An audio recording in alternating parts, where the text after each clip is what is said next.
Hello, I'm Eric Snodgrass, and thank you for watching today's Ag Forecast brought to you by Nutrien Ag Solutions. Well, earlier this week on a radio interview, I got asked a great question about the volcanic eruption that happened on the island in the Caribbean called St. Vincent.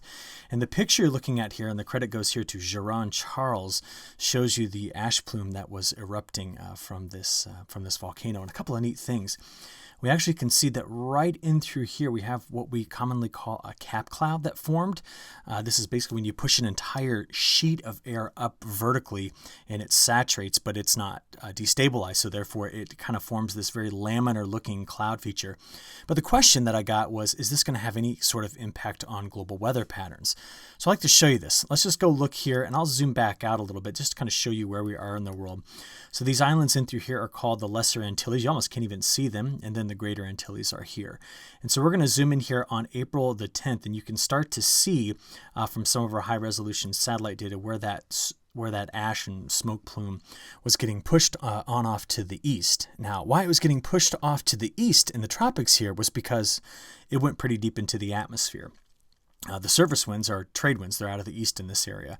And so you can see that. And then it kind of continued to spread throughout the day here on the 11th and then getting into the 12th. But as we kind of worked our way up to this week, you can start to see that smoke and ash plume is largely gone from some of the satellite imagery.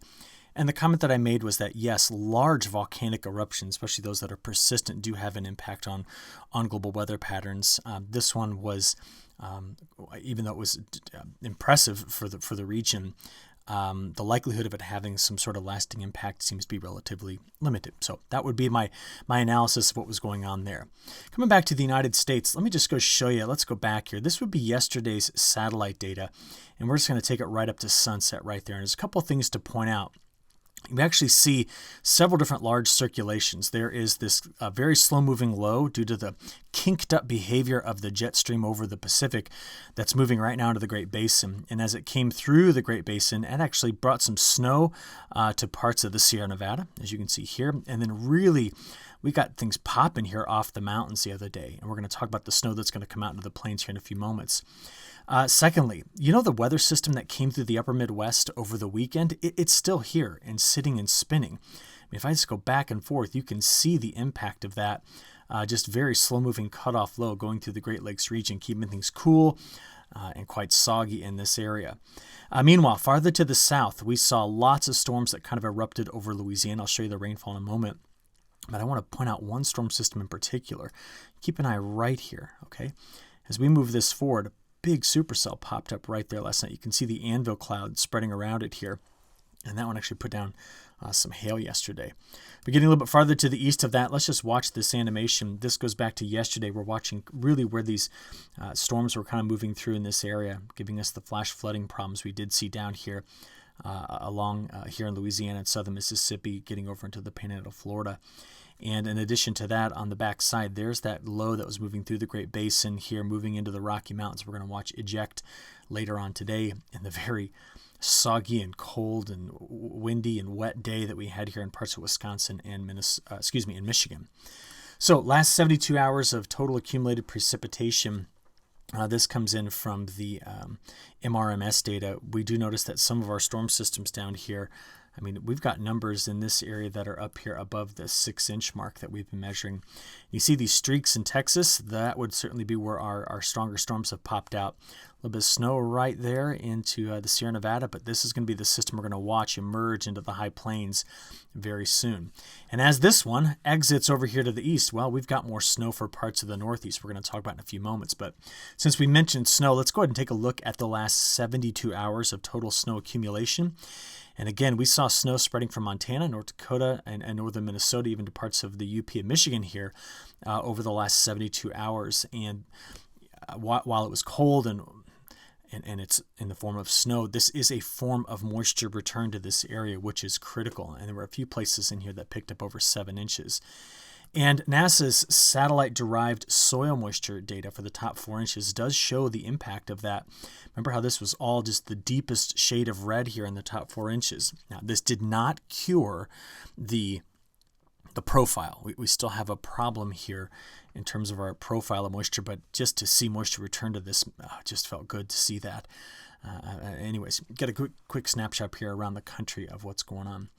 Okay, in the near term, what are we going to be watching out for? Well, we see winter weather advisories and winter storm warnings that are in place here in parts of the high plains getting into Wyoming, red flag warnings farther to the south, and then the shading you're going to see here, and this will expand. This is going to show us where we have our frost and our freeze advisories. Still have the flood watches that are in place down here, kind of at the mouth of the Mississippi River from Louisiana over to southern Mississippi and southern Alabama. And then winter storm warnings here in the interior of the Northeast as this next system goes sliding through that area. From there, let's just take a look at some bigger picture things, okay? What you've got here is looking over the next week at precipitation anomalies. I just want to get this big idea of what's going to be happening here. Overall, we see dry conditions, drier than normal conditions through the Midwest, getting over the eastern Corn Belt through the Appalachian Mountains. And the wettest conditions really extend coming off the high plains here into the southern plains and then right along this boundary. And it's really telling us what the upper level flow pattern is doing at this point. A lot of convergent flow in the jet stream and through this area. The weak and split flow across the west continues to keep things dry through the next 7 days. And that's going to be a problem, I think, for a while for us as we finish out what would be left of our wet season in the west. But from there, let's just now take a look at the other piece of this, and this would be the cold extent of the cold air we've been discussing. I got some updated frost maps for you in just a few moments here, but in general, over the next 10 days, you come down through parts of the plains into the southern plains. That seems to be the coldest extent of the air. Well, we're going to see some very warm conditions. They're going to move up the west coast here, at times temperatures in the Central Valley cracking 90. We've displaced the colder air that was in place in Alaska, and I think it'd be good just to get a quick recap of what happened to get us here. So this first map we're going to look at takes us back to the very warm start to April. So we're looking here at the jet stream level winds, and the time period is April 1st through April 8th. And you kind of see it here. There was a ridge here. There was a ridge there and split flow across the United States and another ridge into Greenland. So the jet stream was north. The jet stream favored more ridging over the central part of North America. And our troughs extended here. And there was one, the kind of a subtropical component of the jet stream running across the Atlantic. Okay, so what ended up happening with this pattern as we then got past this very warm start to April, I think many of us remember how nice the Easter weekend was, is that the pattern did this. One, it slowed down. You can see that the color shading changed toward these cooler colors. Two, we ended up developing this interesting block where we put a ridge here, but underneath it, there's a trough in place right there. And so this high over low setup tends to kink the flow. And generally, when that happens, downstream gets a trough. And on top of that, we saw ridging really starting to take shape here and then move farther and farther to the west. And the net effect of that was to create this channel right in through here where we were allowing cold air to really invade on the eastern side of the Rocky Mountains. And that has been the mainstay of this pattern adjustment that we've been watching. So what do we do with that? Well, we add to it what's going on in the tropics. You see the MJO came out of phase 6, which is here, over into phase 7 where it currently resides. And it still appears that it's going to move over to phase 8 as we get past, well, you can see the numbers, the 22nd to the 24th. That's going to be the transition as we go into phase 8. So what does that mean? Well, when you take a look at this, let's see here. Phase 6, let's come into this time of year. Well, that typically is a quite warm time period, phase 6. Now, that was where we were back at the beginning of April. What about that phase 7? Well, as we go from there into phase 7, you start to see a bit of a changeover in the temperature patterns. In fact, let's look at this one, and then we can look here. Do you see what we end up getting? We end up getting more warmth in the west. We get more warmth coming here, and then that cool shot of air that runs right in between the two. So that's the current phase that we're in. As we move out of phase 7 into phase 8, which is what we saw, that pattern's going to break. And we need to be talking about what that breaking pattern is going to look like. All right? Now, in the near term, you can see how kinked up the jet stream flow is across the Pacific. So if we just kind of trace this out, I mean, this is a highly amplified flow pattern, right? And here's that pesky cutoff low that's been sitting over the upper Midwest and Great Lakes. It's slowly going to move here to the Northeast today. But I think what's important to see is that with this trough that's moving through the Great Basin, we're going to watch for short waves to eject on the south side of it. And we're going to see what that does in terms of snowfall in the high plains and also severe weather risk in Texas today. But because this flow is so kinked up here in the North Pacific, it's going to take a while for this pattern to fully evolve. So let's take a look at what's going on. Let's start this off. Let's actually back this up a little bit and get this into early Thursday morning. There we go. So what we're going to watch here is starting 6 a.m. this morning. Let's kind of work our way through the day. First thing to be paying attention to is that as those waves kind of eject out here into Texas, we do see the risk, increased risk of strong to severe storms in through this corridor.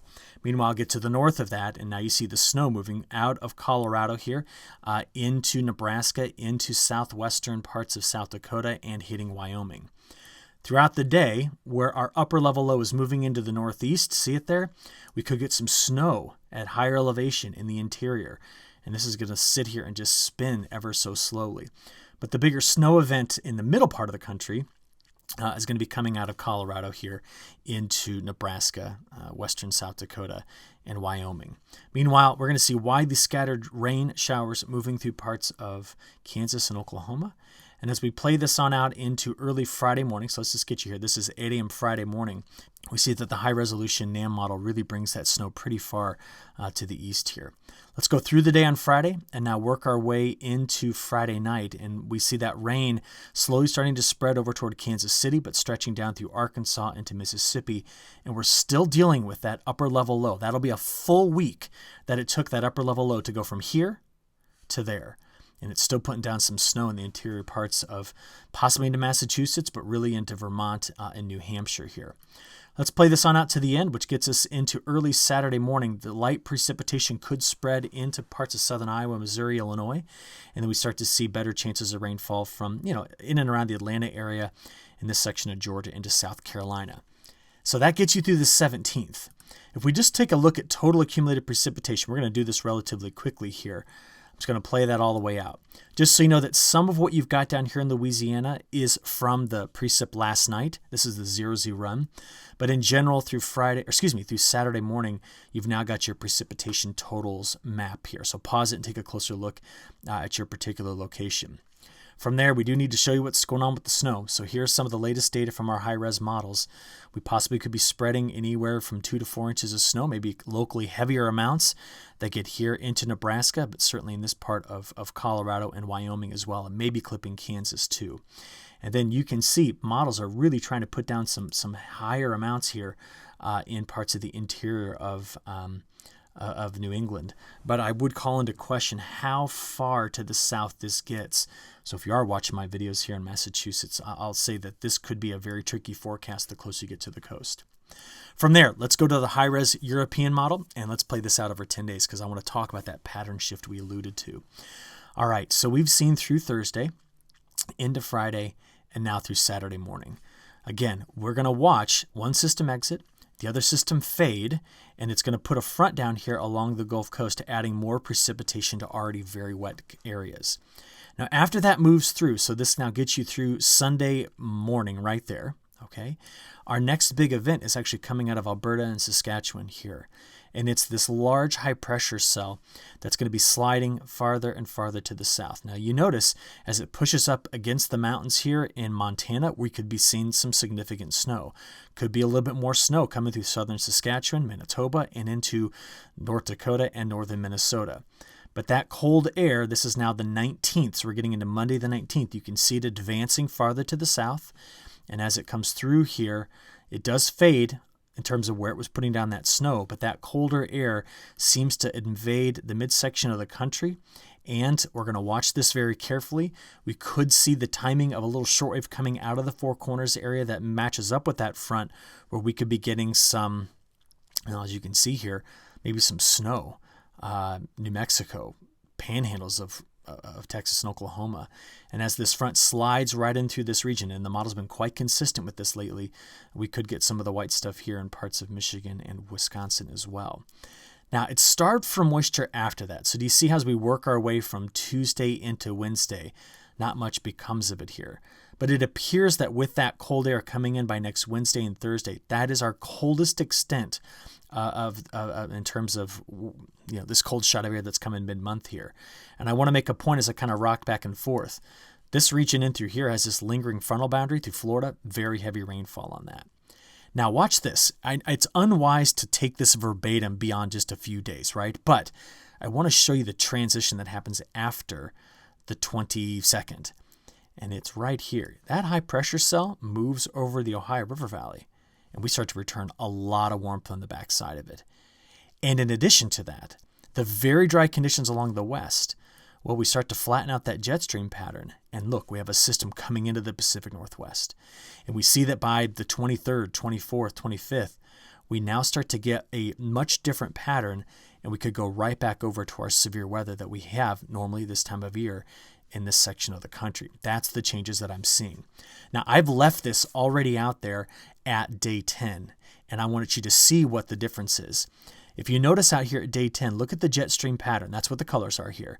You see a system coming in through. You no longer see the big block, the more north-south flow that was in the North Pacific. It's now opened up west-east.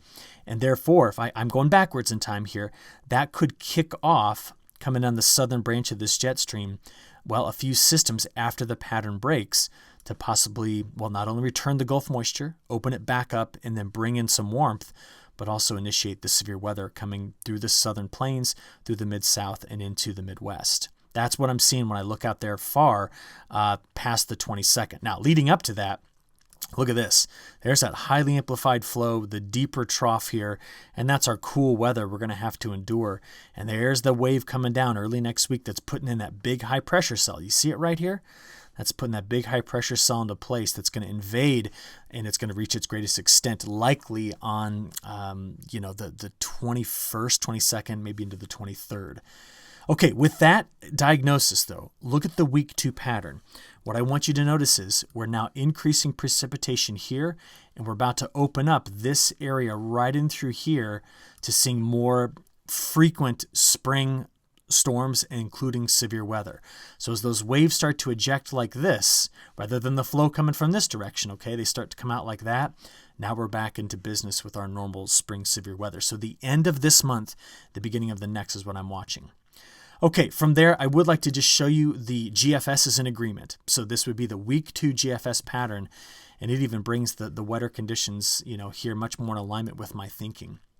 I think we could even extend that farther to the north in that area as well. So let's watch out for this transition past the 23rd of this month. Okay, from there, let's talk temperatures as we get toward the end of this video.